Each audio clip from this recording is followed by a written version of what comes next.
موضوع الدرس في مسائل الحج وفضائل الحج في الوعظ والإرشاد.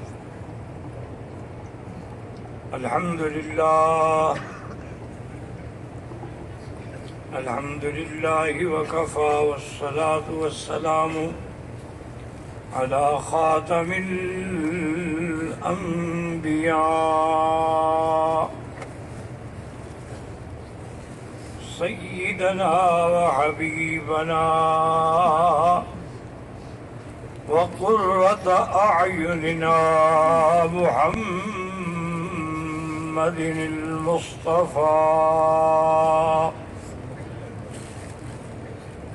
وعلى آله المجتبى وأصحابه النجبى. اللهم صل على سيدنا محمد النبي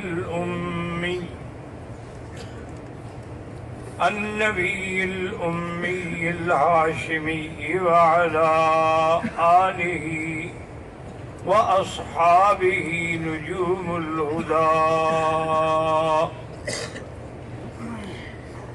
أما بعد، فقد قال الله تبارك وتعالى في القرآن المجيد والفرقان الحميد: أعوذ بالله من الشيطان الرجيم. بسم الله الرحمن الرحيم. الحج أشهر معلومات، فمن فرض فيهن الحج فلا رفث ولا فسوق ولا جدال في الحج، وما تفعلوا من خير يعلمه الله، وتزودوا فإن خير الزاد التقوى، واتقون يا أولي الألباب. قال النبي صلى الله عليه وسلم: تابعوا بين الحج والعمرة،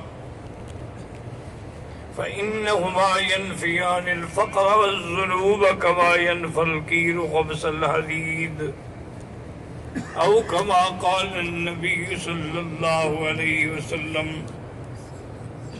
صدق الله العلي العظيم، وصدق رسوله النبي الكريم،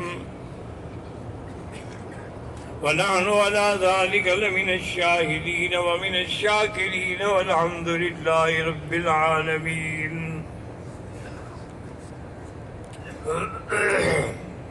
رب اشرح لي صدري ويسر لي أمري واحلل عقدة من لساني يفقهوا قولي. رب زدني علما، سبحانك لا علم لنا إلا ما علمتنا إنك أنت العليم الحكيم. برادران اسلام،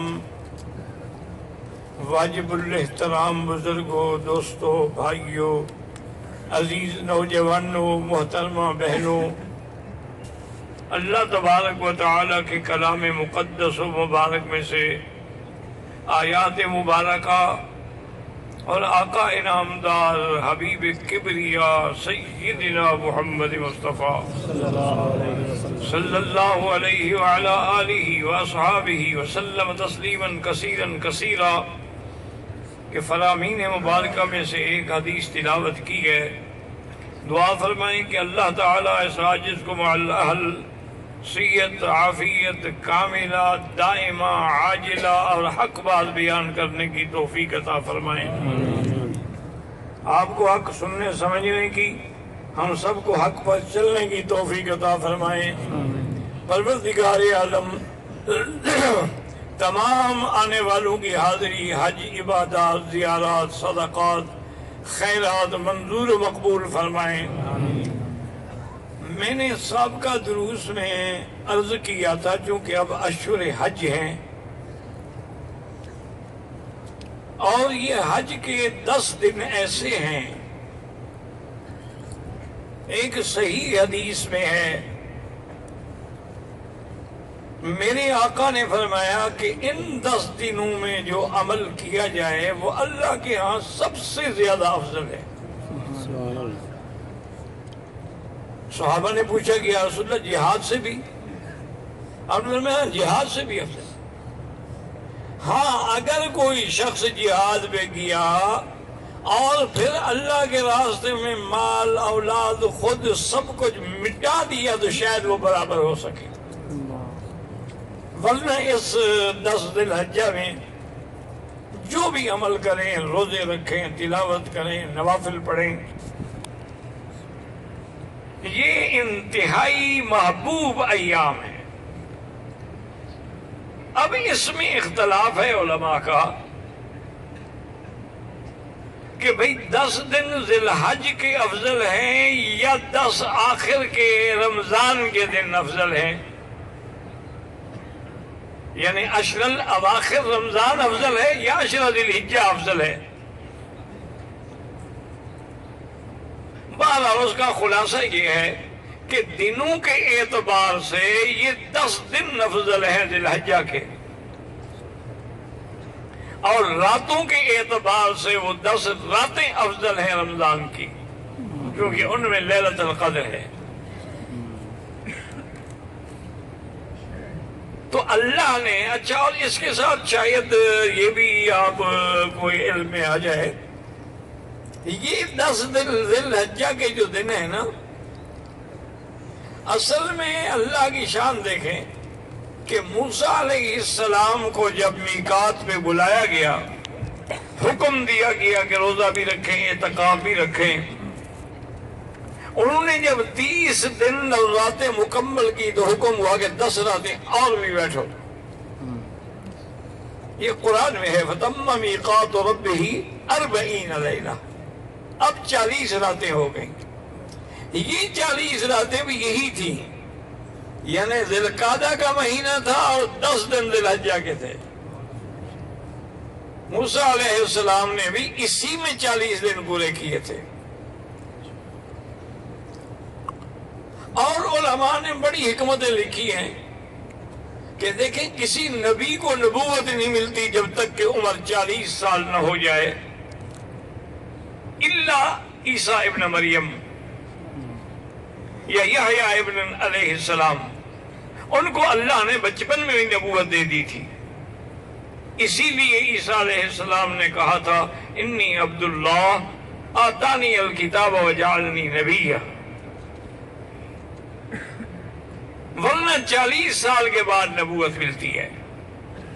یہ بھی قرآن میں ہے کہ وَلَمَّا بَلَغَ أَشُدَّهُ وَبَلَغَ 40 سَنَةً، تو نبوت بھی 40 سال کے بعد ملتی ہے۔ موسیٰ علیہ السلام کا اعتکاف بھی 40 راتوں کا تھا، اور اسی طرح ایک حدیث مبارک میں ہے، وہ روایت ضعیف ہے لیکن فضائل میں معتبر ہے، کہ جو آدمی مدینہ منورہ میں مسجد نبوی میں جماعت کے ساتھ 40 نمازیں پڑھے گا، اللہ اس کو نفاق اور جہنم سے بری کر دیتے ہیں۔ وہ بھی 40 نمازوں کا حکم ہے۔ اسی طرح حدیث میں ہے کہ جو آدمی 40 حدیثیں یاد کر لے تو اللہ قیامت میں اس کو علماء کی صف میں اٹھائیں گے۔ اس لیے علماء نے 40 حدیث لکھی ہیں، آسان آسان چھوٹی چھوٹی حدیثیں، تاکہ بندہ یاد کر سکے۔ اور یہ بھی یاد رکھیں کہ انسان سب سے پہلے نطفہ ہوتا ہے، ثم خلقنا النطفة علقة فخلقنا العلقة مضغة فخلقنا المضغة عظاما فكسونا العظام لحما ثم انشأناه خلقا آخر۔ ان سب میں 40 دن کا وقفہ ہوتا ہے، نطفہ، پھر 40 دن کے بعد علقہ، پھر 40 دن کے بعد مضغہ۔ تو یہ ساری ترتیب 40 دن کی ہے۔ اسی لیے بعض علماء نے جیسے کہ یہ تبلیغی بزرگوں نے بھی 40 راتیں اور چلے کی شرط لگائی ہے کہ 40 دن میں تبدیلی آتی ہے، لازمی بدلتا ہے آدمی۔ تو جب وہ 40 دن اللہ کے راستے میں نکلے گا، اللہ کا ذکر کرے گا، اللہ کا فکر کرے گا، نمازیں، روزہ، حج، زکوٰۃ، اتباع سنت، لازم تبدیلی آئے گی۔ اور واقعہ ہے لاکھوں آدمی بدلے ہیں، کئی بگڑے تگڑے گئے اور اس کے بعد واپس آئے تو الحمدللہ ٹھیک ہو گئے۔ تو بہرحال یہ ہے کہ یہ 10 دن جو ہیں بڑے اللہ کے ہاں مقبول ہیں۔ جتنا ہو سکے درود شریف پڑھیں، تلاوت قرآن کریں، اللہ کا ذکر کریں، نوافل پڑھیں، اور اگر ہمت ہو تو سب سے افضل عبادت نفلی عبادت میں مکے میں طواف ہے۔ اچھا، یہ مسائل میں نے عرض کر دیے تھے کہ حج کے کتنے مہینے ہیں؟ یاد رہیں گے نا انشاءاللہ؟ حج کے مہینے کتنے ہیں اور حج کی قسمیں کتنی ہیں؟ کون سی؟ قران، تمتع اور ماشاءاللہ۔ اچھا، اسی طرح سمجھ لو کہ حج کے فرائض بھی 3 ہیں، حج کے مہینے بھی 3 ہیں، حج کی قسمیں بھی 3 ہیں، اور حج کے فرائض بھی 3 ہیں کہ نیت اور احرام، اس کے بعد وقوف عرفات، اور اس کے بعد طواف زیارت۔ ان 3 میں ایک بھی نہ ہو تو حج نہیں ہوگا۔ بلکہ یہ تو فرائض ہے نا، بعض علماء کہتے ہیں کہ وقوف عرفات اور طواف زیارت تو گویا رکن ہیں، ان کے بغیر تو حج ہو ہی نہیں سکتا۔ اب جناب یہ ہے کہ قران والوں نے تو احرام باندھا ہوا ہے، اور افراد والے بھی اگر آئے ہیں تو احرام باندھا ہوا ہے، یا جو لوگ مکے میں ہیں یا میقات کے اندر ہیں۔ یاد رکھو میقات کتنی ہیں؟ 5۔ ایک میقات ہے ذی الحلیفہ، مدینہ پاک سے 6 میل پہ، جس کو بیوے علی بھی کہتے ہیں۔ اللہ جانے پتہ نہیں لوگوں کو کیا ہو جاتا ہے، ایسے ایسے قصے گھڑتے ہیں، اور آج کل لوگوں کو ویسے مولوی اور پیر اچھا بھی وہی لگتا ہے جو جھوٹے قصے گھڑتا ہو۔ حق بات کہنے والا پیر یا مولوی کیسے بن سکتا ہے؟ حق تو کڑوا ہوتا ہے نا، وہ کس کو پسند آ سکتا ہے؟ انہوں نے بنا رکھا ہے کہ بیر علی جو ہے یہ حضرت علی کا رقبہ تھا، اور جائیداد تھی اور کنواں تھا۔ ایک دوسری روایت گھڑی ہے کہ حضرت علی نے وہاں ایک دہ ہوتا تھا، اس دہ کو اسی کنویں میں قید کر دیا تھا۔ یہ دونوں اتنے بڑے جھوٹ ہیں کہ اتنا بڑا جھوٹ میرے خیال میں زندگی میں کبھی نہیں بولا گیا۔ حضرت علی کی جائیداد تھی، وہ تو شادی کرنے کے لیے بھی پیسے نہیں تھے، جائیداد کہاں سے آ گئی؟ حضرت علی رضی اللہ تعالیٰ عنہ کو حضور نے فرمایا کہ علی، فاطمہ کے کل مہر کے لیے تمہارے پاس کچھ ہے؟ اس نے کہا یا رسول اللہ میرے پاس تو کچھ نہیں ہے، ایک میرے پاس سواری کا گھوڑا ہے اور ایک زرہ ہے، اور اگر میں جو زرہ بیچ دوں اور اس سے جو پیسے ملے وہ بی بی فاطمہ کے حق المہر میں دے دینا۔ حضرت علی وہ زرہ لے کر مارکیٹ میں گئے بیچنے کے لیے۔ آپ بیچ رہے ہیں، اور حضرت عثمان رضی اللہ تعالیٰ عنہ نے 400 درہم کی بولی لگائی۔ حضرت علی نے 400 درہم ان سے لے کر زرہ ان کو دے دی۔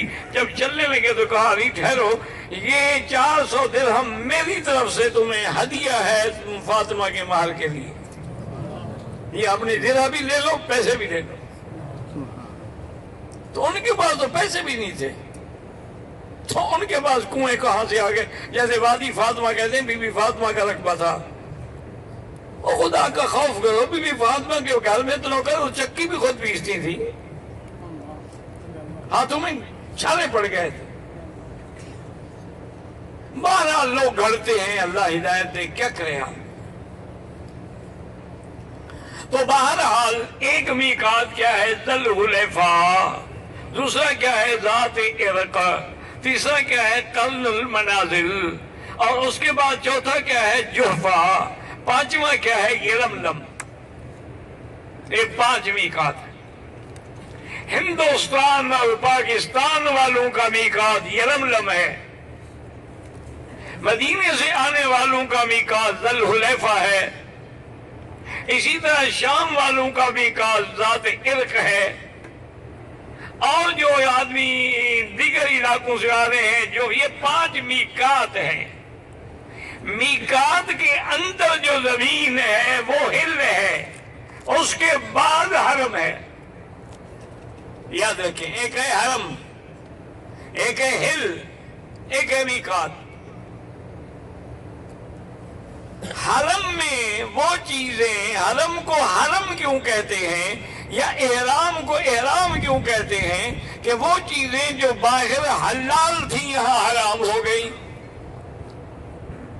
حرم جو ہے، یاد رکھیں، لفظ احرام جو ہے یہ حرام سے بھی ہے اور حرمت سے بھی ہے۔ کتے کا گوشت حرام ہے اور بندے کا گوشت بھی، لیکن وہ نجاست کے لیے حرام ہے، یہ حرمت اور عزت کے لیے حرام ہے، ورنہ لوگ تو بندوں کو کھا جائیں گے۔ اس لیے احرام کے اندر جو چیزیں پہلے حلال تھیں، خوشبو لگانا، حجامت کرانا، ناخن کاٹنا، میاں بیوی کا ملنا، جب احرام باندھ لیا سب حرام ہو گیا۔ اسی طرح حرم میں آنے کے بعد باہر شکار کھیل سکتے تھے، حرم میں شکار کھیلنا حرام ہو گیا۔ تو اس لیے یاد رکھیں کہ انشاءاللہ ثم انشاءاللہ اب قارن جو ہے وہ احرام میں ہیں، افراد والے یا مکے والے یا میقات سے جو اندر رہتے ہیں، مثلا جدے میں رہتے ہیں، میقات تو یلملم ہے یا جحفہ ہے، وہ سب حج افراد کریں گے اور حج کر ہی نہیں سکتے۔ حج تمتع اور قران وہ کرتے ہیں جو آفاقی ہوں۔ آفاقی کا کیا معنی ہے؟ جو میقات کے باہر سے آئیں۔ ذالک لمن لم یکن اہلہ حاضر المسجد الحرام، یہ افراد حج کریں گے۔ اور تمتع کا معنی کیا ہے؟ کہ اشہر حج میں عمرہ کریں پھر احرام کھول دیں۔ اب ہر چیز حلال ہو گئی، فائدہ اٹھا لیا، 8 کو پھر حج کا احرام باندھے گا، اس کا نام تمتع ہے۔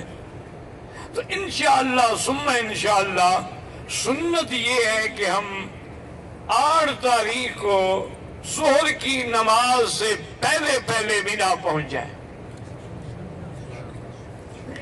اچھا یہ بھی یاد رکھیں کہ مینا بھی لفظ ہے اور منا بھی لفظ ہے، اس لیے اس کو کہتے ہیں کہ تحرق فیہ الدماء، کہ وہاں اللہ کے نام کی قربانی اور بکریوں کا خون بہایا جاتا ہے۔ اور مینا کے خواص میں علماء نے لکھا ہے کہ مینا کی یہ خاصیت ہے کہ وہاں آپ کو اتنے ازدحام کے باوجود مچھر نہیں ہوگا۔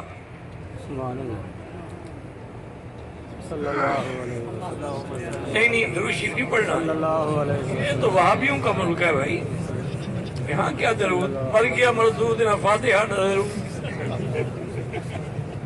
درود تو صرف تمہارے ملک میں ہوتا ہے نا، یا نبی سلام علیکہ، اور وہ بھی میڈ ان انڈیا۔ میں کہتے کہتے تھک گیا ہوں، تم بھی پکے زندگی ہو گیا، حضور کے نام پہ درود نہیں پڑھنا۔ ایک دفعہ نہیں 1,00,000 دفعہ کہا ہے کہ جب بھی حضور کا نام آئے درود پڑھے، اور پورا نہیں پڑھ سکتے ہو تو صلی اللہ علیہ وسلم۔ اور یہ حضرات بعض جو کتابیں لکھتے ہیں نا، حضور کے نام پہ سواد لکھ دیتے ہیں، بالکل گناہ ہے۔ صلی اللہ علیہ وسلم پورا لکھنا چاہیے۔ صحابی کے نام پہ وے اور زواد لکھ دیتے ہیں، بالکل گناہ ہے۔ رضی اللہ عنہ پورا لکھنا چاہیے۔ اللہ کے ولی کا نام ہو تو رحمت اللہ علیہ۔ تو مینا کی خصوصیت یہ ہے کہ وہاں مچھر اور مکھی نہیں ہوگی۔ اور اتنی بڑی لاکھوں کی تعداد میں قربانیاں ہوں گی، لیکن کوئی چیل اڑتی ہوئی نہیں دیکھیں گے آپ۔ یہ بھی مینا کی خصوصیت میں ہے، اور یہ بھی مینا کی خصوصیت میں ہے کہ جیسے اللہ کا نظام ہے کہ عورت کے رحم میں بچہ ہوتا ہے، کمزور بھی ہوتا ہے، تکڑا بھی ہوتا ہے، جیسے جیسے بچے کا حجم بڑھتا ہے رحم خود بخود کھلی ہو جاتی ہے۔ اللہ نے مینا کو بھی ایک خاصیت دی تھی، اگر ہم اس میں پابندیاں نہ لگاتے تو قیامت تک جتنا مخلوق آتی خود بخود مینا میں سما جاتے۔ اور مینا کی خصوصیات میں یہ بھی ہے کہ آپ ہر جگہ سے کنکری اٹھائیں، لیکن جمرات شیطانوں کے قریب کنکری نہ اٹھائیں، چونکہ وہ کنکری لگ کے جو واپس آ جاتی ہے وہ مردود ہوتی ہے، مقبول نہیں ہوتی، اور جو مقبول ہو وہ اٹھا لی جاتی ہے، وہاں پڑی نہیں رہتی۔ یہ تو اب ہم نے انتظام کر دیا تو لہذا وہ اللہ کی طرف سے برکتیں ختم ہو گئی، ورنہ تو خود بخود کنکریاں اٹھ جاتی تھی، کوئی اٹھانے والا بھی نہیں ہوتا تھا۔ اور اسی طرح مینا میں مسجد خیف ہے جس میں 70 انبیاء نے نمازیں پڑھی ہیں، وہاں میرے آقا نے رحمت دو جہاں صلی اللہ علیہ وسلم نے نمازیں پڑھی ہیں۔ میں نے الحمدللہ کئی دفعہ عرض کیا ہے کہ جھگڑوں میں نہ پڑنا، اگر مسجد خیف پہنچ جاؤ امام کے پیچھے نماز پڑھو اور قصر نماز پڑھو گے، اگر تم اپنے کیمپوں میں پڑھتے ہو تو ٹھیک ہے، بس اپنے مسلک کے مطابق اپنے اپنے وقت میں نماز پڑھو۔ اب ہم نے سنت کے مطابق 8 تاریخ کو انشاءاللہ ظہر کے پہلے مینا پہنچنا ہے، لیکن اگر کوئی پہلے چلا جائے کوئی حرج نہیں، قافلے تو 7 کو چل پڑیں گے، اگر کوئی 6 کو چلا جائے تب بھی کوئی حرج نہیں، اگر کوئی 8 تاریخ کو عصر کو پہنچا، مغرب کو پہنچا، عشاء کو پہنچا تب بھی کوئی حرج نہیں، لیکن سنت کے خلاف۔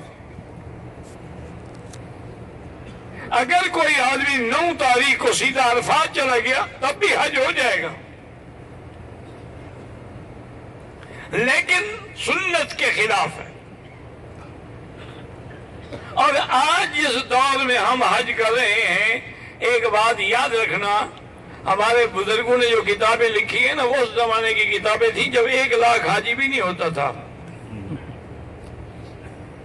اب ان کو اس زمانے کا تجربہ ہوتا تو انشاءاللہ وہ بھی فتوے بدل لیتے کہ جی جبرے سے 3 ہاتھ پر کھڑے ہوں اور یوں کنکری پھینکیں، اتنی دیر میں تو آپ کو اٹھا کے اگلے مکہ پہنچا دیں گے۔ وہ دور چلا گیا ہے، اب تو کنکری اندر پہنچ جائے شکر کرو۔ 3 ہاتھ کون گننے دیتا ہے؟ میرے ایک پٹھان دوست تھے، اللہ عالم زندہ ہیں نہیں ہیں، مدت ہوئی پھر ملاقات نہیں ہوئی، وہ میرے ساتھ کنکریاں مارنے کے لیے آ رہا تھا اور میں اس کو سمجھا رہا تھا بھی کنکریاں مارنی ہے، جھگڑا نہیں کرنا، لڑائی نہیں کرنی، بڑا پتھر نہیں مارنا۔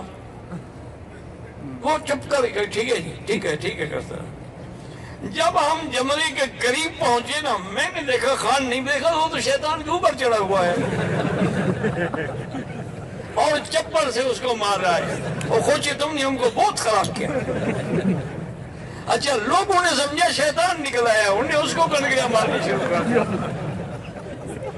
اب لہو لہان ہو کے خان صاحب نیچے آئے کہ کیا بس دماغ خراب ہو گیا۔ اس نے ہم کو خراب بھی تو بڑا کیا، میں نے کہا آج بھی تو اس نے خراب کر دیا نا تمہیں، تم نے اس کی توہین کی چپل مارے، اس نے تمہیں لہو لہان کرا دیا۔ سنت کے مطابق کنکری مارتے تو کچھ نہ ہوتا، کہتے جی بس ہم سے صبر نہیں ہوتا۔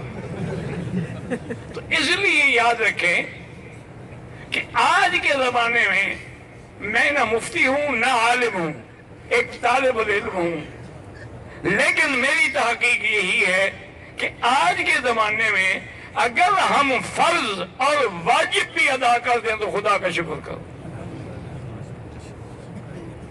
اب وہ دور نہیں رہا ہے کہ ہم ایک ایک سنت پہ عمل کریں، مستحبات پہ عمل کریں. اب تو جناب 25-30 لاکھ کا اجتماع ہوتا ہے. 8-8 گھنٹے، 10-10 گھنٹے، 11-11 گھنٹے بسوں میں بیٹھے ہوئے آدمی کا کچومر نکل جاتا ہے. اس کو ہوش کہاں ہوتی ہے؟ تو فرض کیا ہے کہ بھی نیت اور احرام، اور دوسرا فرض کیا ہے 9 تاریخ کو کہاں ہونا ہے؟ عرفات. اور تیسرا فرض کیا ہے؟ طواف. اچھا واجبات کیا ہے؟ صفا مروا واجب ہے، صفا مروا واجب ہے، کنکریاں مارنا واجب ہے، قربانی کرنا واجب ہے، مزدلفہ میں وقوف کرنا واجب ہے، حل کی قصر کروانا واجب ہے. یہ صرف واجب اور فرض پورے کر لو تو خدا کا شکر ہے. اب ہمارے بس میں کوئی بات نہیں نا، حالات ہمارے بس میں نہیں ہیں. اب تو کوشش یہ کریں کہ صحیح معنوں میں احرام. اچھا اور دوسری بات میں یہ بھی عرض کر لوں، جتنے میرے بھائی بزرگ جن پر میری آواز پہنچ رہی ہے، میری بہنیں، میرے بھائی، میرے نوجوان عزیز، آپ آج یا کل یا جب موقع ملے 2 رکعت نماز بنیت توبہ پڑھیں، لیکن علیحدگی میں، ساتھی نہ ہوں، دوست نہ ہوں، دور ہو جائیں. 2 رکعت نماز توبہ پڑھ کے، درود شریف پڑھ کے، پھر سچے دل سے اللہ کے آگے توبہ کریں، استغفار کریں کہ یا اللہ ہمارے گناہ معاف فرما دے. یہ استغفار ایسی چیز ہے کہ استغفار کے بعد کوئی گناہ نہیں بچتا ہے ما سوا حقوق العباد کے. لا صغیرۃ مع الاصرار ولا کبیرۃ مع الاستغفار. صغیرہ گناہ بار بار کرو تو کبیرہ ہو جاتا ہے، لیکن اگر توبہ کرو تو کبیرہ بھی معاف ہو جاتا ہے. لیکن حقوق العباد، کسی کا حق دینا ہے، پیسہ دینا ہے، بیوی کا حق المال دینا ہے، بیٹیوں کا حصہ دینا ہے، وہ معاف نہیں ہوگا چاہے 100 حج کر لو. اس کا طریقہ یہ ہے کہ ادا کر دو، یا ان کو خط لکھ دو کہ بھی میں نے آپ کا حق دینا ہے، میں واپس آ کے ہر حال میں ادا کروں گا، تاکہ آپ کا حج صحیح ہو جائے. آپ استغفار کرنے کے بعد اب 8 تاریخ کو احرام حرم سے باندھیں، یا آپ کا ہوٹل مسفلے میں ہے، اجیاد میں ہے، عزیزیہ میں ہے، کہیں ہے، وہی ہوٹل میں غسل کر کے اور بدن پہ خوشبو لگا کے 2 رکعت سنت الاحرام پڑھ کے لبیک پڑھتے ہوئے مینا روانہ ہو جائے. اور آپ نے 5 نمازیں انشاءاللہ مینا میں پڑھنی ہیں، ظہر، عصر، مغرب اور عشاء. اور 9 تاریخ کی فجر یہ کہاں پڑھنی ہے؟ مینا میں پڑھنی ہے. اور 9 تاریخ کی فجر پڑھ کے سنت یہ ہے کہ جب سورج نکل آئے اور اس کی روشنی اور دھوپ جبل صبیر پہ پڑنی شروع ہو جائے، کیونکہ وہاں جو پہاڑ ہے اس کا نام جبل صبیر بھی ہے، صبیر بھی ہے، اور مزدلفہ میں جو پہاڑ ہے اس کا نام جبل قضا ہے، اور عرفات میں جو ہے اس کا نام جبل رحمت ہے، اور مکے میں جو ہے وہ جبل نور ہے، اور جبل ثور ہے، اور جبل ابی قبیس ہے. اب جناب یہ ہے کہ انشاءاللہ آپ نے سیدھا عرفات میں جانا ہے. 9 تاریخ کو عرفات کا وقت جو ہے وہ زوال کے بعد شروع ہوگا. سارا دن اور ساری رات حج کا وقت ہے. مغرب تک تو ہم نے رہنا ہے جو وہاں پہنچے ہوئے ہیں، ورنہ اگر کوئی آدمی رات کو 11 بجے ڈپٹی سے فارغ ہوا، احرام باندھ کے عرفات چلا گیا، 1 گھنٹہ بیٹھ کے مزدلفہ آ گیا، صبح کو مینا کنکری مار کے سر مڑا کے ڈپٹی پہ آ گیا، حج ہو گیا۔ اس کی ڈپٹی رات کو 11 بجے ختم ہوتی ہے۔ اللہ نے ساری رات حج کے لیے رکھ دی ہے تاکہ کوئی محروم نہ ہو جائے۔ اور پھر ڈپٹی والے ہیں یا بچوں والی عورتیں ہیں یا بیمار ہیں یا بوڑھے ہیں، ان کو بھی اجازت ہے کہ وہ مزدلفہ میں 12 بجے رات کے بعد وہ بھی نہ آ سکتے ہیں۔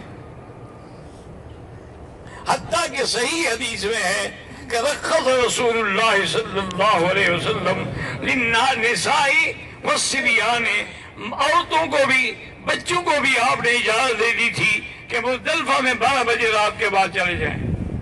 کچھ نوجوان ہیں، ان نے کہا کہ یا رسول اللہ ہم نے بکریاں چرانی ہوتی ہیں مکے والوں کی، اور اگر ہم یہاں سے صبح گئے تو ہم تو وہاں زہر کو پہنچیں گے، بکریاں تو مر جائیں گی پیاس سے، اور انہوں نے تمہیں بھی اجازت ہے۔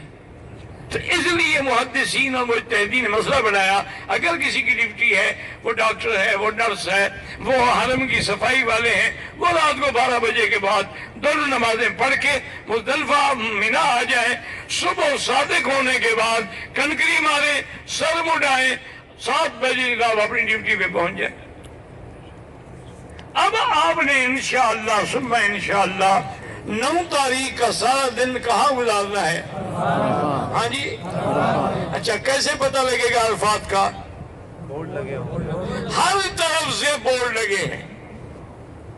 بدایہ عرفات شروع ہو رہی ہے، نہایہ عرفات عرفات ختم ہو رہی ہے، ہر طرف سے بورڈ ہے۔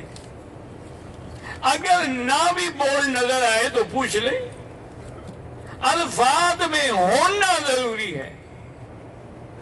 اور یہ بھی عجیب اللہ نے رحمت فرمائی ہے کہ اچھا کوئی بے ہوش ہو گیا، ساتھیوں نے اٹھا کے عرفات میں رکھ لیا، وہ بھی حاجی ہو گیا۔ سبحان اللہ۔ اچھا اب تو بورڈ ہے نا، حضور کے زمانے میں تو کوئی بورڈ نہیں تھا، کوئی ڈھونڈتے ڈھونڈتے عرفات سے نکل گیا، وہ بھی حاجی ہو گیا۔ لیکن شرط ہے کہ احرام بھی ہو اور نیت بھی ہو۔ اگر نیت نہ ہو تب بھی حج نہیں ہوگا، احرام نہ ہو تب بھی حج نہیں ہوگا۔ اور میری بیٹیاں یاد رکھیں، اگر ایام حیض ہیں مثلا، پھر بھی وہ 8 تاریخ کو غسل کرے، وہ غسل نظافت کا ہوگا، صفائی کا، پاکی کا نہیں ہوگا۔ غسل کرنے کے بعد اپنے کپڑے پہنے، سر پہ احتیاطاً کپڑا باندھ لیتا کہ بال کھلے نہ رہے، ورنہ وہ احرام نہیں ہوتا۔ یہ میری بیٹیاں غلطی کرتی ہیں کہ مسح اس کے اوپر کر لیتی ہیں۔ اگر کپڑے کے اوپر بیٹی مسح کرو گی تو نہ وضو ہوگا، نہ نماز ہوگی، نہ طواف ہوگا، وہ کپڑا آپ کو کھولنا ہوگا۔ بہرحال اگر ایام حیض ہیں، غسل کرے، کپڑے پہنے، سر پہ اپنا کپڑا باندھے اور لبیک بحجۃ لبیک اللہم لبیک، حیض کی حالت میں عورت ہر کام کر سکتی ہے، مینا جا سکتی ہے، عرفات جا سکتی ہے، مزدلفہ جا سکتی ہے، کنکریاں مار سکتی ہے، قربانی کرا سکتی ہے، بال کی قصر کرا سکتی ہے۔ صرف 2 چیزیں ہیں جو نہیں کر سکتی، نماز اور طواف۔ باقی یہ بھی نہ گھبرایا کریں کہ ہائے میں ناپاک ہو گئی، اللہ کے نبی کی بیوی بی بی عائشہ ناپاک ہو گئی، اور انہوں نے حضور فرمایا کیوں رو رہی ہو؟ ان اللہ کذب علی بنات آدم، اللہ نے آدم کی بیٹیوں پہ یہ لکھا ہے، تو تم کیوں گھبرا رہی ہو؟ اور نے کہا حضور مجھے ہے، تو فرمایا افعلی، ہر کام کرو جو حاجی کریں گے، الا الصلاۃ والطواف، صرف نماز اور طواف نہیں کر سکتی ہو۔ اچھا، اور اسی طرح اگر کوئی میری بیٹی بہن کسی لیڈی ڈاکٹر کے مشورے سے ابھی سے گولیاں کھا لے تاکہ حیض نہ آئے تو وہ بھی جائز ہے۔ اب تو میڈیکل اتنا ایڈوانس ہو گیا ہے کہ انجیکشن لگا دیں گے آپ کو 1 مہینے تک حیض نہیں آئے گا، وہ بھی آپ کر سکتی ہیں، شریعت میں منع نہیں ہے، تاکہ سکون سے اطمینان سے آپ اپنے فرائض اور ارکان ادا کریں۔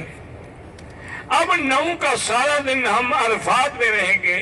یاد رکھو مینا میں بھی موقع ملے تو غسل کرنا سنت ہے، عرفات میں بھی غسل کرنا سنت ہے، اور سارا دن ہم عرفات میں رہیں گے۔ اور عرفات کے لیے جو وظیفے ہیں، سورۃ الاخلاص 100 دفعہ، درود شریف درود ابراہیمی 100 دفعہ، استغفار 100 دفعہ، اور اسی طرح سبحان اللہ و بحمدہ سبحان اللہ العظیم 100 دفعہ، سبحان اللہ والحمد للہ لا الہ الا اللہ اللہ اکبر 100 دفعہ، لا حول ولا قوت الا باللہ العلی العظیم 100 دفعہ، اور پھر کھڑے ہو کر لمبی لمبی دعائیں مانگیں، اور دعائیں سارے عالم اسلام کے لیے مانگیں۔ دعائیں مسلمانان فلسطین، کشمیر، حلب، شام، عرب، عجم، افغان، جہاں جہاں مسلمانوں پہ ظلم ہو رہے ہیں ان کی مدد کے لیے اللہ سے دعائیں مانگیں۔ حرمین الشریفین کے امن کے لیے دعائیں مانگیں، پاکستان کے استحکام کے لیے دعائیں مانگیں، کیونکہ آج کل سب سے زیادہ یہود اور ہنود کی نظریں جو ہیں وہ اس ملک کے خلاف ہیں یا تمہارے ملک کے خلاف ہیں، کیونکہ تمہارا جرم ہے کہ تم ایٹمی طاقت کیوں بن گئے، تم نے میزائل ٹیکنالوجی کیوں حاصل کر لی، اور ان کا جرم یہ ہے کہ ساری کائنات میں انہیں ملایا ہوا ہے، مشرق مغرب شمال جنوب حنفی شافی مالکی حنبلی سب ایک امام کے پیچھے کھڑے ہیں، سب نے ایک جیسی چالیں باندھی ہوئی ہیں، سب کی زبانوں پہ ایک ہی طرح ہے لبیک اللہم لبیک لبیک لا شریک لک لبیک۔ پھر اس حکومت کی اتنے خدمات ہیں کہ سڑکوں کے جال بچھا دیے ہیں، اتنے اہتمامات ہیں کہ جو چیز تمہیں مکے میں ملتی ہے وہی مینا میں بھی ملے گی، عرفات میں بھی ملے گی، مزدلفہ میں بھی ملے گی، اور آپ حیران ہوں گے کہ مینا میں بھی مزدلفہ میں بھی عرفات میں بھی فلش سسٹم حمام ہیں، عورتوں کے لیے الگ ہے اور مردوں کے لیے الگ ہے۔ مکے میں تو پانی ختم ہو سکتا ہے، مینا عرفات مزدلفہ میں پانی ختم نہیں ہوتا، پہاڑوں پر جو ٹینک ہیں وہ سب بھرے ہوئے ہیں۔ اور یہ بھی یاد رکھو کہ یہ حکومت جو ہے کسی حاجی یا عمرے والے سے 1 ریال بھی نہیں کماتی، ان کی کوئی فیس نہیں ہے، یہ جو تم حج کی فیس دیتے ہو نا یہ تو معلمین کی ہے جن نے خیمے لگانے ہیں، یہ مطوفین کی ہے، یہ زمازمہ کی ہے جن نے تمہیں زمزم پہنچانی، حکومت کو تو اس میں دینا بھی نہیں ہے، بلکہ حکومت ہر سال ہر حاجی پر کم سے کم 10,000 ریال خرچ کرتی ہے، ہر سال سڑکوں کا جال بچ جاتا ہے، ہر سال نئی نئی مساجد کا اہتمام ہوتا ہے۔ اچھا اب آپ دیکھیں حرم سے اگر آپ نکلیں گے نا جی، مینا عرفات تک سڑک پہ چھت ڈال دی ہے کہ پیدل جانے والوں کو دھوپ نہ لگے، سبحان اللہ، اور ہر جگہ حمام ہیں، ہر جگہ دکانیں ہیں، ہر جگہ مارکیٹیں ہیں، ہر جگہ کولر ہیں، اور پھر ان کے جو اہل خیر حضرات ہیں اللہ ان کے خیراتوں کو بھی قبول فرمائے، قدم قدم پہ کنٹینر لگے ہوئے ہوں گے اور ٹھنڈے پانی کی بوتلیں اور جوس تمہارے بسوں میں اور ڈبوں میں پھینک رہے ہوں گے۔ سبحان اللہ، ہمارے پاس حاجی تو الحمدللہ ماشاءاللہ گٹھڑی باندھ کے گھر لے جاتے ہیں کہ چلو وفد ملے ہیں وہاں بچوں کو بھی لائیں گے۔ تبرک کس بات کا تبرک ہے بھائی؟ تبرک تو صرف زمزم ہے، مدینے کی کھجور ہے، باقی کے ڈبے وبے تو سب باہر کے بنے ہوتے ہیں۔ بلکہ جتنے بیوریجز ہیں نا جی یاد رکھیں، یہ 7 اپ ہے، کوکا کولا ہے، پتہ نہیں اپنا پیپسی کولا ہے، بی کولا ہے، کالا کولا ہے، کیا کولا ہے، یہ سب یہودیوں کا مال ہے، ان کا جو میٹیریل ہے نا وہ یہودی دیتے ہیں، یہ جتنے بروسٹ بن رہے ہیں ان کا میٹیریل بند ڈبوں میں باہر یہودیوں سے آتا ہے، یہاں تو صرف ہم اس کو بس تیل میں ڈال کے وہ میٹیریل لگا کے بھون دیتے ہیں۔ اور یہ بھی شاید تمہیں علم ہو کہ یہ جتنا پیسہ ان کو اس میں بچتا ہے، نفع ہوتا ہے، وہ اسلام کے خلاف خرچ ہوتا ہے۔ لیکن حاجیوں کو اس بات سے کیا غرض ہے؟ مزے کرو جتنا مرضی ہے پیو، حج نہیں ٹوٹتا، حج بڑا پکا ہے، وہ بپسی پینے سے نہیں ٹوٹتا۔ بہرحال ہم نے نم کا سارا دن کہاں رہنا ہے؟ مغرب کی نماز پڑھ کے نکلیں گے؟ ہاں جی بھائی، مغرب کی نماز اچھی، اللہ کا فرض ہے۔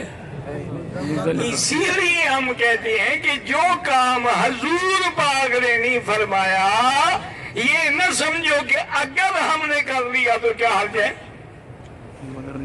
کوئی نماز نہیں پڑھے گا، مغرب اور عشاء کی دونوں نمازیں ہم کہاں پڑھیں گے؟ مزدلفہ میں پڑھیں گے، اور رات کہاں گزاریں گے؟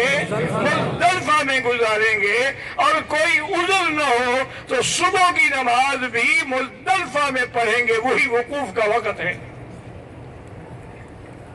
اگر وقوف نہ کیا تو واجب چھوٹ گیا، دم پڑ جائے گی۔ اب وہاں سے صبح کو جب ہم نکلیں گے تو پھر مینا آئیں گے۔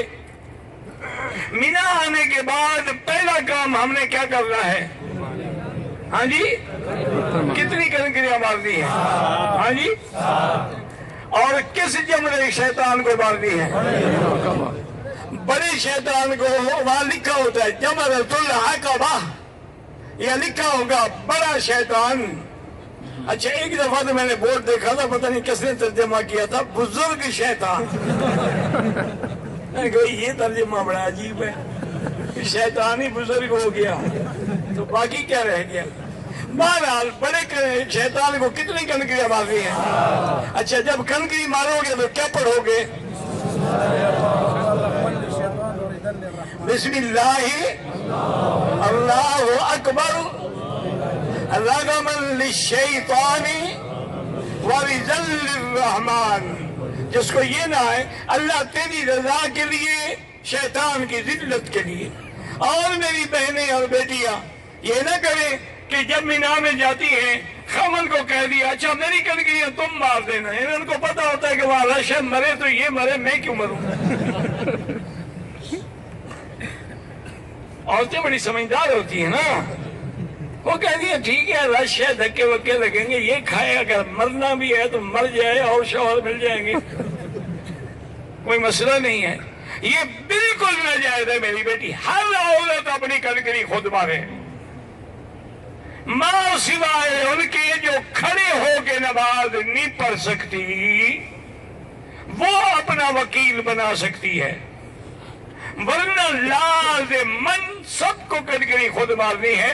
اور سارا دن کنکری جائز ہے، ساری رات کنکری جائز ہے، بس ڈر کس بات کا ہے کہ رش کوئی رش نہیں ہوگا۔ اب تو انہوں نے اتنی سڑکیں بتا دی ہیں، جانے کی الگ ہے، آنے کی الگ ہے، رش ہوتا ہی نہیں۔ اس لیے ہر عورت اپنا حج خراب نہ کریں، تھک گئی ہے آگے مینا میں لیٹ جائیں، سو جائیں، 12 بجے ظہر کو اٹھ کے جا کے کنکری مار لیں، عصر کو جا کے مار لیں، تھکان بھی اتر جائے گی۔ تو اس لیے 7 تاریخ کو پہلا کام کیا کرنا ہے؟ ہاں جی بتائیں نا، کون سے شیطان کو کتنی کنکریاں مارنی ہیں؟ اچھا کیسے کھڑے ہو کے مارو گے؟ اور یار تم سے تو میں نے نہیں پوچھا نا، تم کیوں تکلیف شروع کر دیتے ہو اپنی؟ ہاں جی سبحان اللہ۔ میرا بھائی بڑے شیطان کو مارنے کے لیے ایسے کھڑے ہونا ہے کہ مینا دائیں طرف ہو اور مکہ بائیں طرف ہو۔ سمجھ آ رہی ہے بات؟ مینا کدھر ہو؟ دائیں طرف ہو، اور مکہ پھر اس کو کنکری ماریں گے۔ اور یہ بھی یاد رکھیں کہ وہاں کنویں میں جدھر سے کنکری مارنی ہے وہ جگہ کھلی ہوئی ہے، اور جہاں سے نہیں مارنی وہ بند ہے، لوگ ہر طرف سے شروع ہو جاتے ہیں، وہ کنکری ادا نہیں ہوں گی۔ ادھر سے بند ہے، وہ کنکری اندر جائے گی نہیں، بڑا سوچ سمجھ کے کنکریاں مارنی ہیں۔ کہ مینا دائیں طرف ہو، مکہ بائیں طرف ہو، اور آگے وہ جگہ بھی کنویں کی کھلی ہو تاکہ ہماری کنکری اندر چلی جائے. یاد رہے گا انشاءاللہ؟ ہاں جی. اور اسی طرح عورتیں بھی خود کنکریاں ماریں، مرد بھی ماریں. صرف ان کو اجازت ہے جو کھڑے ہو کر نماز نہیں پڑھ سکتے، وہ اپنا وکیل بنا سکتے. اچھا جی، اب پہلا کام ہم نے کیا کہ کنکریاں مارنی. دوسرا کام کیا ہے؟ قربانی. ہاں جی، میرے آقا نے 10 تاریخ کو پہلے کنکری ماری، پھر کیا کیا؟ قربانی. اچھا، حضور نے کتنے اونٹ ذبح کیے؟ ہاں جی بھائی، حضور نے 100 اونٹ ذبح کیا ہے. 63 اپنے ہاتھ سے نہر کیے ہیں، باقی کا حضرت علی کو وکیل بنایا ہے. تم انشاءاللہ ڈھونڈ ڈھونڈ کے بکری ذبح کرو گے جو چلنے کے قابل بھی نہ ہو. عاشق رسول ہے نا جی. اب جناب، پہلا کام کنکری اور دوسرا قربانی. قربانی کے بعد افضل یہ ہے کہ سر پہ اسرا پھروائیں. اور میرے آقا نے، مدنی پاک نے بھی سر پہ اسرا پھروایا. اور میری بہنیں اور بیٹیاں اپنے بال آخر تک لے جائیں. یہ لٹ یوں کاٹنا جو ہے یہ دم پڑ جاتی ہے. آخر تک لے جائیں، جہاں بالوں کی انتہا ہو جائے، ایک پور کے برابر ایسے بال کاٹیں کہ سارے اس کے سرے کٹ جائیں. سارے بالوں کے سرے کٹ جائیں. یہ نہیں کہ یوں کاٹ دیا اور یوں کاٹ دیا اور یوں کاٹ دیا، اس سے دم پڑ جائے گی. بالکل بالوں کو پیچھے لے جائیں. جہاں بالوں کی انتہا ہو جائے خود کاٹ لیں، ایک دوسرے کے کاٹ لیں، میاں کاٹ لے، بیوی شوہر کے سر پہ اس طرح پھر، سب جائز ہے. تو پہلا کام کیا ہے؟ کنکری. اور دوسرا کیا ہے؟